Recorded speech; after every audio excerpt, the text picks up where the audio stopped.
ए शकील, जरा ये बताओ, आँख की शर्म भी धुल गई क्या तुम्हारी? है बच्चे को 600 रुपए के कुर्ते में ईद की नमाज के लिए मस्जिद भेज दिया। 2 महीने पहले ईद की नमाज पढ़ के बच्चा मस्जिद से निकला, चंदा सा चेहरा, ऐसा कुर्ता। बच्चे से पूछा मैंने, कुर्ता कितने का है? कौन? 600 रुपए का कुर्ता पहना के बच्चे को नमाज पढ़ने भेज दिया। कौन बोल रहा है? 600 रुपए का कुर्ता पहना के ईद की नमाज तुमने पढ़वा दी।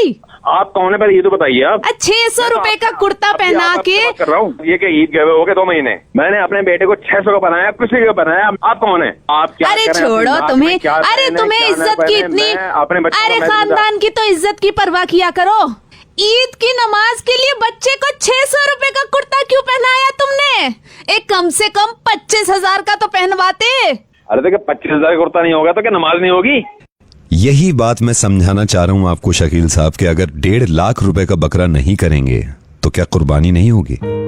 हर साल आप 1.5 लाख रुपए का बकरा खरीदते हैं और इस बार भी आपकी कोशिश है, मुझे पता चला कि 1.5 लाख से कम का बकरा नहीं खरीदेंगे ताकि लोगों को पता चले कि 1.5 लाख रुपए का बकरा है। अब जिस तरह 600 रुपए के कुर्ते में नमाज हो जाती है, 8 से 10,000 रुपए के बकरे में भी कुर्बानी हो जाती है। मैं असल में कोई नहीं होता आपकी जिंदगी में दखल देने वाला, लेकिन ये मेरा फर्ज बन जाता है कि मैं अगर कहीं ना कहीं मुझे अगर लगता है कि मैं समझा सकता हूँ और किसी तरीके से, तो ये मैंने चाहा कि मैं आपको फोन करूँ। भाई साहब मुझे एक बात बताइए, मैं अकेला कोई हूँ? और भी बहुत से लोग हैं जो खरीदते हैं, न्यूज़पेपर में नाम आता है, सब कुछ आता है। तो ये बताइए, आप कुर्बानी न्यूज़पेपर में नाम लाने के लिए कर रहे थे? और मैं ये शुरुआत आपसे करना चाह रहा हूँ और इंशाल्लाह ये उम्मीद है कि आने वाले वक्त में सबके समझ में ये बात आएगी। पता नहीं लोग दिखावा करने के लिए क्यों ऐसा करते हैं कि 1.5, 2 लाख रुपए के बकरे। आप जरा खुद सोचिए इस बात को कि 1.5 लाख के बकरे में भी कितना गोश्त होगा। अगर 1.5 लाख रुपए का बकरा ना लेके आप 10-12 हजार रुपए का बकरा ले लें तो आप इतने पैसे बचा सकते हैं। उस पैसों से गरीब लड़कियों को जिनको तालीम नहीं मिलती उनको तालीम दिला सकते हैं ताकि जिंदगी भर दुआएं मिले, या फिर पूरे साल उन बचे हुए पैसों से इतना गोश्त खरीद सकते हैं कि गरीबों को पूरे साल खिलाएं आप। बुरा मत मानिएगा, कई लोगों को बड़ा शौक है दिखाने का कि हम बहुत ज्यादा महंगा बकरा लाए हैं। अल्लाह ताला ने कुर्बानी फर्ज की है हर इंसान पे जिसके पास पैसा है, लेकिन हमें यह अकल भी दी है कि हम किस तरह अपना पैसा इस्तेमाल करें।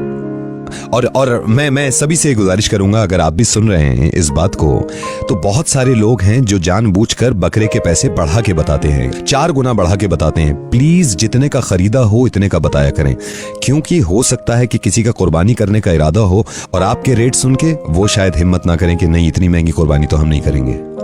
इस्लाम आसान है, इसको जितना हो सकता है आसान ही रहने दीजिए। इस बात की कितनी ज्यादा खुशी है कि हम सब लोग इंशाल्लाह कुर्बानी करेंगे और अल्लाह ताला हमारी कुर्बानी को कबूल करे।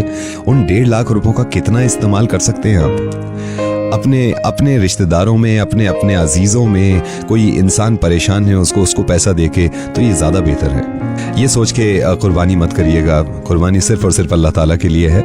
और आपसे भी गुजारिश है, प्लीज इस चीज का ख्याल रखें कि आप भी लोगों से कहें और आप मिसाल बन जाएं कि वाकई में आप लोगों को समझाते हैं कि इस तरह का है हमारा दीन।